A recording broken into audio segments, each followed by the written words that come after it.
Hello everybody, Realm Builder Guy here, and welcome back to the Kingdom of Kush series here on YouTube and with Crusader Kings 3. Alrighty, so we're back to the chaotic times in the region, but I really do believe it has played to our strength and favor because it's broken up Alodia a little bit. We've got a few contenders now in the region. One annoying thing is with Alwa, we do not share a direct border. So I always hate breaking up holdings that way, but sometimes you got to do what you got to do. But anyway, before we get into today, I want to welcome and thank two new Patreon supporters, Matthew Gundrum and Kostia Yenikeyev Plested. I apologize if I mispronounced your names. They are both two new Heroes of the Realm tier supporters here on the channel. If you want to find out what that all entails, there is a link in the description and at some point here at the top of the video that will lead you to Patreon. You can check that out. All support is greatly appreciated. One of the bonuses we have here for Heroes of the Realm, of course, is to bring you into the games in some shape or form. So both Matthew and Kostia will come into this game as, heirs or people born, and we'll kind of see, the good thing is what happens. The good thing is, having first, seconds, thirds, fifths, and so on, the new, the old, the younger, we can recycle names like nobody's business in Crusader Kings 3. So what are we going to do? Well, first thing we're going to do is hit unpause while my voice cracks a little bit. I feel like I'm a little over the head cold now, so thank you to those in the comments that recognize my voice was a little worse for wear for a few episodes, and hopefully it stays that way. But first we want to see here, so they are currently the Qadim conquests of the chiefdom of Dar al-Said. Now, Qadim is one that we could take, or Qadami, not Qadim. Qadam is one we could. Your culture discovered fascination, city planning. We can choose a new cultural fascination. So, Daju culture.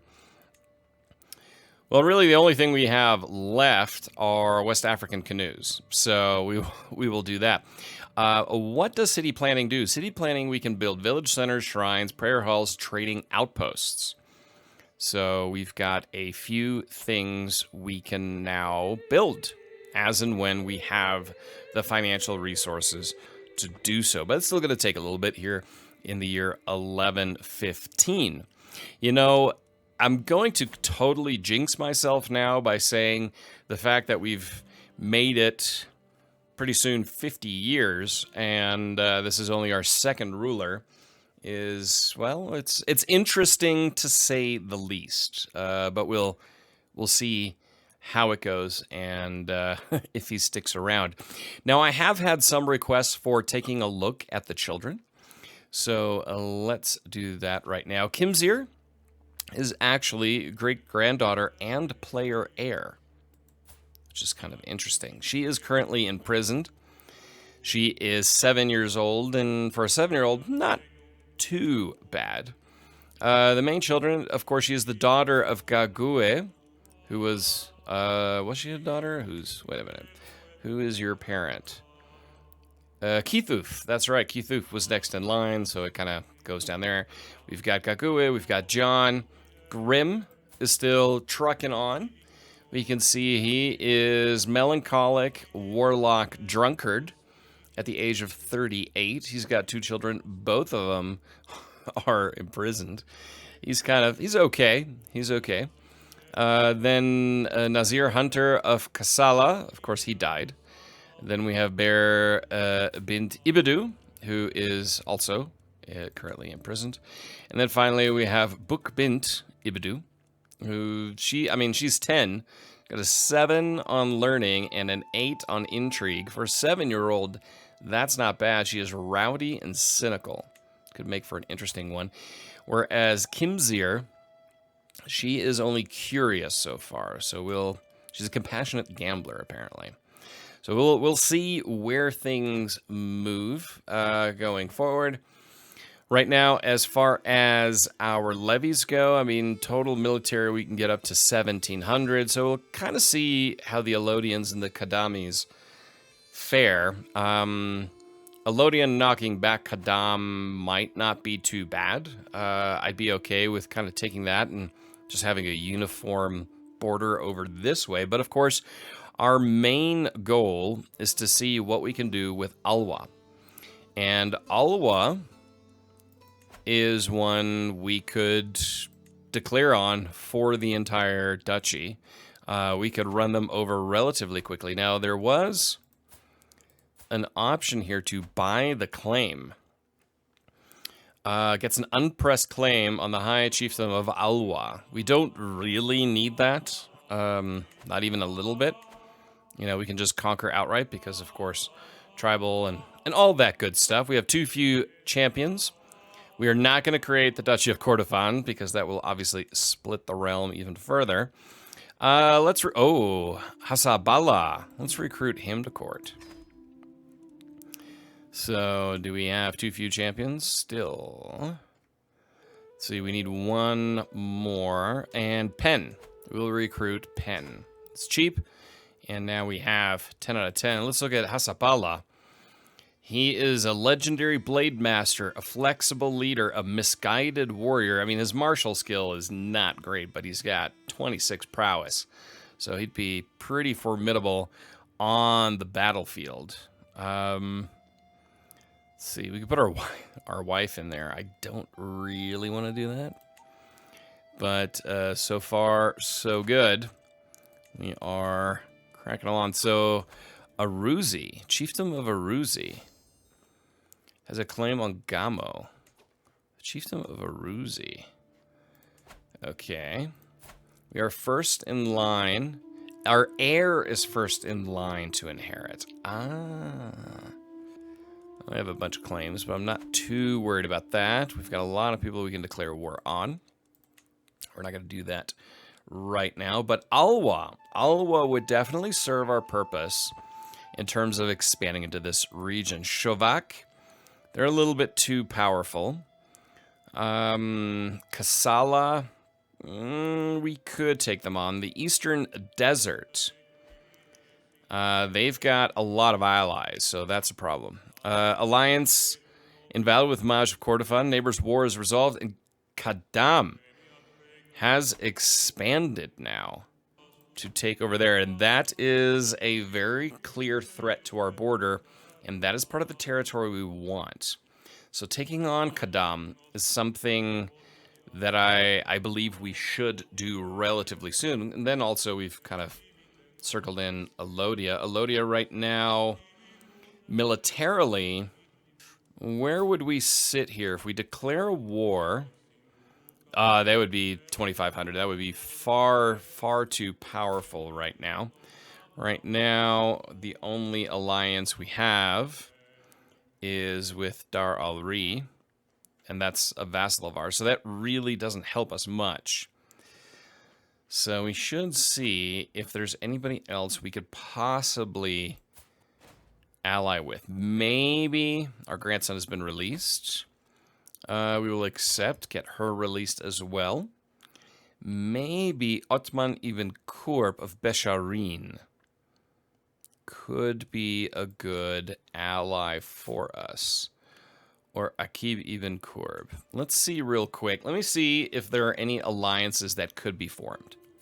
So, here's what we can do. The problem is he's delicate, and that is an inheritable trait. But he would accept a marriage to our heir. I don't want to do that. What about our granddaughter? In a matrilineal marriage, he will accept that. I think that is a smarter play, just because it's not our heir. This is someone who is a little bit outside of basically our where things sit. And that should give us an alliance. But either way, we'll get someone married off here. So we will send that proposal. a matrilineal marriage. And gladly accept your betrothal position. And that is not an alliance. Dang it, I didn't pay attention there, but that's okay. We need to get people married off anyway. We're good. We're good. Oh. His daughter is... His primary heir is not betrothed. Can we arrange a marriage there with our grandson? There you go. So that would get us that marriage. We can still marry off a spouse for our daughter, Book. Matrilineal, let's see, what kind of alliances do we get? This would be an alliance with Shovak. Ottoman Ibn Kurb. So this would get us an alliance. There we go. That's what I was looking for. But tying us to them isn't bad anyway. So we'll get that betrothal through and get even closer with Shovak. Let's see here. Kassala could be another one. Kassala could be another one. Let's see if we have another child we can marry off potentially. No, Grim is already. And the problem, I think, those were our grandkids we were trying to marry off. So that's why we didn't get the direct alliance. There you go. So, be that as it may, our primary heir is currently not betrothed, and that's okay. We're fine with that. But now what we have here is a pretty good military presence. Mismanaged development, less good. But now we're looking like we're in a decent position to possibly take on... I mean, Abyssinia is too powerful. Kassala is one that we could definitely take out. But I wouldn't mind taking out Alwa. We have the military power. Shovak could come in from here, and we could come in from there. Then we also have Kadam, who's, you know, they're looking at 2,200. It'd be tight. It'd be really tight. Power of the Sacred Stones. Our court priestess Mensa often quotes passages from the Sacred Stones about the holy virtues. I should prove I had paid attention by quoting a passage of my own. Well, contentedness. Contentedness is very, very important to us. We obviously need a new court physician. Brahmya, the new, can marry. So let's see if we can find him a wife. So he is going to marry this fine lady, Asha Welamo, who is 23 years old. Let's see, she is a cautious leader. She is a tough soldier. She is ambitious, compassionate, and temperate. Pretty decent martial skills and decent stewardship. She is of the Waki faith, Somali faith, and the East African culture group, Welaita. She does have a few unpressed claims, but that really doesn't matter much to me. It's, of course, not a matrilineal marriage. And Brahmya will get 200 points of prestige, which is always great to see. So anyway, we're looking at possible targets for expansion. Alodia at this point is just too powerful. Child of our dynasty, we have a daughter. My daughter Bear has given birth to a daughter. Audin works for me. We've got a new lifestyle perk we can pick, either church and state, so realm priest opinion plus 50, or religious icon, convert faith and country. The time it takes to convert a county, sorry, not country, county, is no longer increased if that faith has higher fervor than your faith. Well, we need to go down this tree anyway, so it doesn't matter all too much. But I think expanding against Kadam makes sense, but getting into our original heartland here in northern Alodia, essentially, in Alwa, for me, is significantly more important. So we're going to take a look at declaring war. We can just conquer the duchy outright, and we, are just in a much, much stronger position. So we will declare this war, and we will raise our armies, and we will call in our ally as well. Our military, we're still good there. And he has joined, and we will now move onto the capital of Alwa right away, and hopefully this will be a quick war.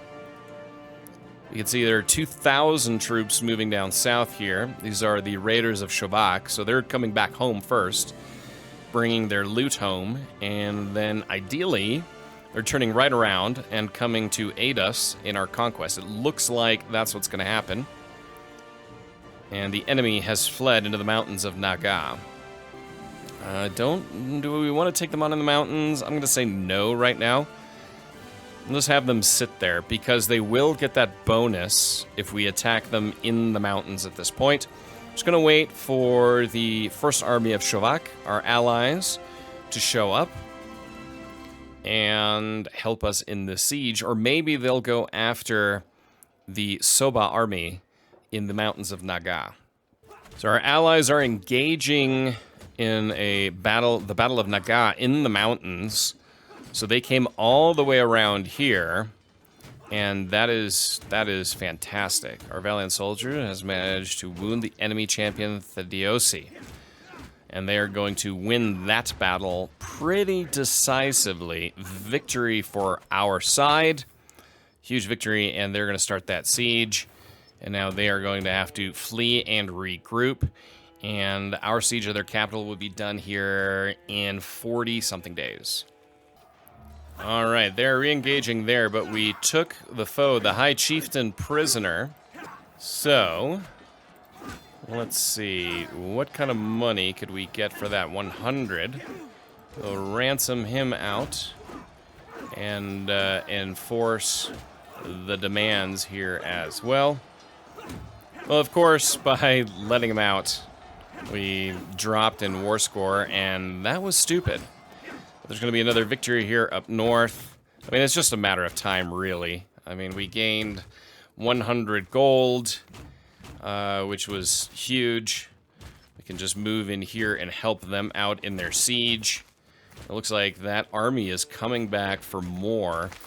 So we're going to support this siege, and that'll be done in a few days, and that will end the war. That's going to bump us up to pretty close to 100%. Again, you know, letting him go. Usually I don't do that. I forgo the money and take the enforce the demands and the war score. But in this case, I decided let's try it a little bit different. They're engaging here on the plains, the Battle of Kamlin. That'll be another decisive victory. And there we go. We've done it now. We will enforce the demands, so be it. And we will disband our military, and West Darfur has grown. Again, not necessarily the ideal way of doing it. We have a faction against us, Countess Patricia. So let's work on swaying her and just making her like us a little bit. And we are above our domain limit. So, to the reclusive, I have been corresponding with Chancellor Chang. It has been shameful diplomatic display. Oh, great, thanks. All right, let's see what we can add here. We can add the Chiefdom of Alodia. East Darfur. Got a few we could add to this. Here we could grant this title to our Chancellor and Champion Chang. If we do that, his opinion increases of us. Of course, then we need a new Chancellor. Chang himself, he's okay. I mean, he's not amazing. So we'll grant that title to him. And now we can find a new Chancellor. And we will assign our daughter or Patricia. She demands this. We will do that, and that will help overall.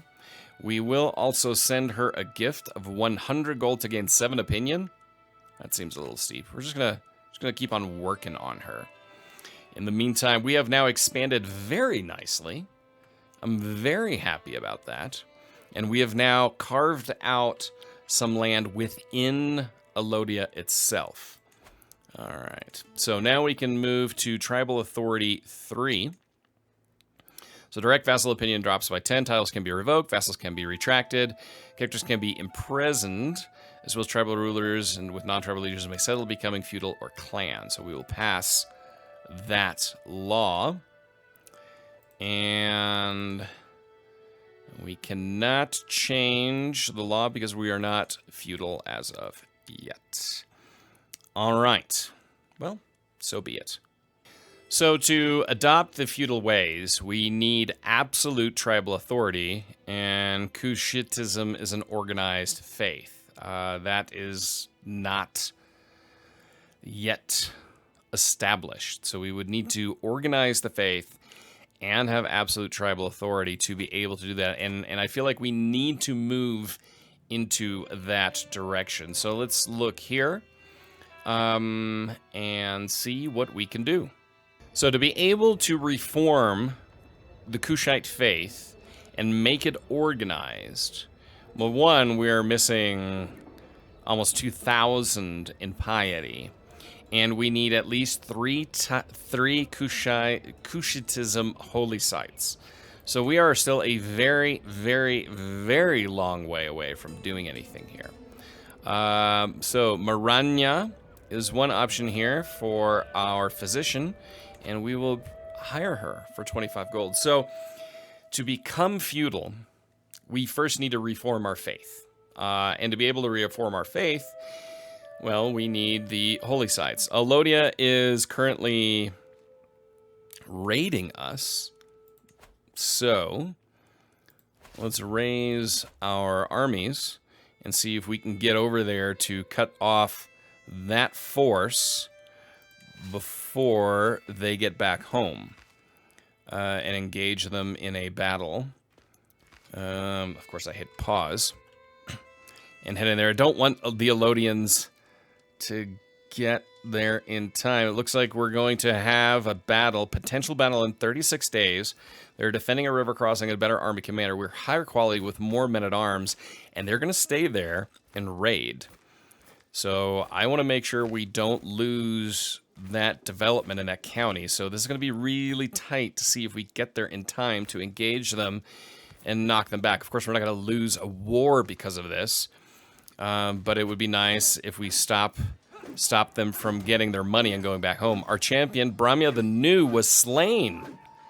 No. Our champion, Count Chang, was wounded by Count Negus. Mensa Besharin is gained pregnant. Of course, she is our concubine. We are being raided, but the raiding will beat no more. And we are victorious, and we have recovered the loot. So now we can disband. We just needed to wait a little bit. We've got a new perk, so we'll go Church and State or Prophet. Monthly piety per night plus 1%. Faith creation and reformation cost minus 50%. That is huge. And what we look here, if we go here to reform the faith, now the cost 2,300. We have the piety. What we're missing are the holy sites. That's what we are missing. So if we scroll out here and look where the holy sites are, we've got 1, 2, and 3 here, and there's another one up here and another one up here. I mean, those are ones we're just not going to get to anytime soon. That's the most likely one. That's another one we could go after, but it's going to be difficult. And then obviously the Nubians are going to be very, very difficult to knock out. Where are they sitting right now? They are, so Alodia is currently isolated. They have no allies. They are rebuilding their army. Let's see here. Where would we be? We could subjugate them, but we've gone down that path before. They would be vastly inferior. Oh, it's Sacred Stones again. Contentedness is fine. Okay, so this is where we now have to make a decision to declare a war. We could subjugate them. Invading the kingdom. Yeah, we don't even have near the prestige. Duchy, just taking that or taking Alodia itself. I mean, taking this chunk, we would get this holy site, and it would bring us all into one kingdom. This is the one to me that makes the most sense, because then Alodia is completely, I mean, they're weakened significantly, and then we can pick off this soon-ish after this war. Kingdom won't work. We could subjugate them, but we've been down. We've been down the subjugation with Alodia before, and it did not work out. So what we're going to do now is we're going to go for the heart of the High Chiefdom of Alodia itself. Declare this war, raise all of our armies, and, when I can, call our ally. And we will go off. David Kordofan can marry. So, our grandson. And Anwa, she looks pretty good. So Anwa, it is. Excellent. All right. Okay, so now let's head on over here and take them on as soon as possible. It looks like we're gathering our army. Here come our allies. We have a daughter, praise. Mensa has given birth to a perfect little daughter. Lanjin. Very nice. All right, so the Alodian army is heading to the north. We have a considerable force coming from Salwa here. And let's see, how long will that take? That will take 9 months. We'll see how long it takes to besiege their capital, which of course is the main war target. They've broken off that siege, and hopefully it won't take too terribly long. 9 months. Okay, so that army is chasing them. That's perfect. That keeps them from engaging in any sieges, really. Oh, wait. Book has come of age. But first, let's go to this battle here in the north. It's pretty tight, but the overwhelming numbers will be more important. You might be a high chieftain, but you are also a cold-hearted knave. The unprovoked anger expressed by my daughter, Burr, comes as a complete surprise. She has been under a lot of stress lately, but to behave like this, that even she struggles, is calming. Yes, her anger just makes me so... It's very, very soothing. All right, so that battle to the north should be victorious for Shovak against Alodia, and that will crush their army in the field. In the meantime, we can then continue our siege here. So they won that battle quite convincingly. Now, ideally, they're going to move south and support our siege here, which will only take a few months.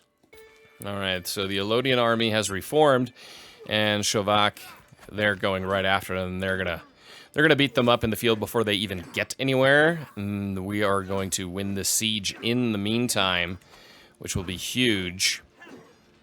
And someone else, my wife, High Chiefess Asha, is once again absent from our chambers as night falls. She has been distant lately, lost in thought, and rarely seen at court. Am I not to her satisfaction? Is she simply busy? Or could she be warming someone else's bed? Do you have another Asha? I will investigate for her. Every move will be watched. We will watch her. And we will win this siege here momentarily. Just a few days left, and that battle will be won as well at the same time. And there we go. We have taken him in a siege. And what that'll do, of course, we could release him, but we're not going to do that. We're not going to do that this time. I will forego any ransom, and we will enforce the demands and disband our army. And West Darfur, looky, looky, looky. Now, we are, of course, well above the domain limit, so we need to go over here, and we need to start carving out. So... Chiefdom of Tagali, we will grant this title to our champion Pen, who's been absolutely, has been a rock for us to lean upon. All right, so the next one, no, I don't want that, I want that. All right, now we will go to Fazugil. right? Fazugli. Fazugli. And we will give this to our champion, Hasbala, who is a warrior beyond question, one of the most powerful warriors. And then we will give Sinar, we'll grant this title to, who likes us? Kimzir. Daju. Yeah, I think.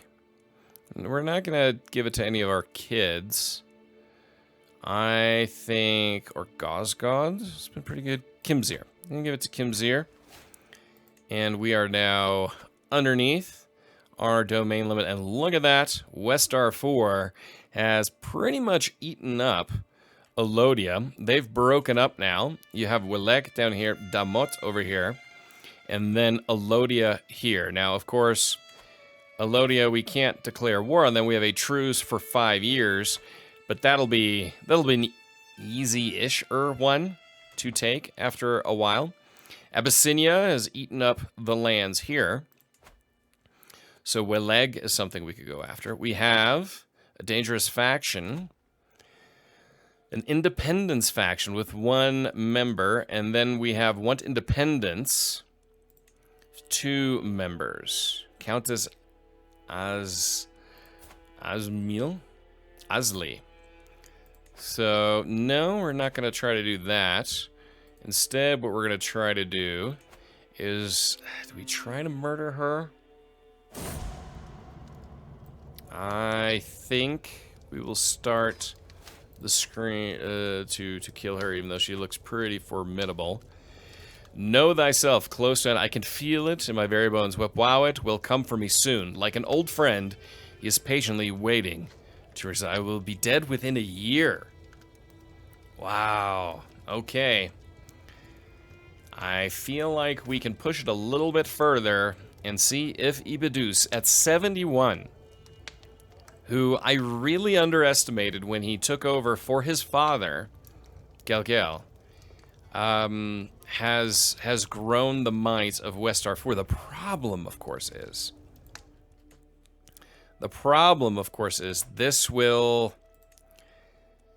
we will lose a lot due to Confederate partition. We lose the Duchy of Alwa, the Chieftain of West Darfur, and the Duchy of Kordofan. So all of this will be broken up in Confederate partition.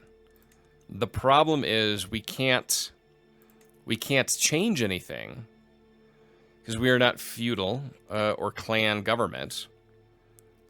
And, you know, we're not at absolute tribal authority yet. We are missing 189 in prestige. We're just not quite there. And that's what we need to get to be able to change our succession laws to make sure that not everything that was gained will be lost. But that is part of the game here, especially in the beginning of Crusader Kings 3, is to get to that point. And we're just not quite there. Hopefully, the next rulers will be able to get there. And of course, it's going to be a difficult one. But on this cliffhanger, I feel like is a good time to end today's episode. It was big. We broke down Alodia finally and captured a ton of territory. I would be curious to know what you think. Of course, I made a few little faux pas here, gameplay mechanic-wise, but it all worked out in the end. I'm not overly concerned. Got some people married off that maybe we didn't need to, but it's okay. You know, make sure they're married off, they're matrilineal and where we needed them to be, and I'm okay with that. So don't forget to hit the like button and check out the links for Discord, Patreon, Twitch, Twitter, and so forth down in the description. So until next time, I'm Brown Builder Guy, and I will talk to you soon.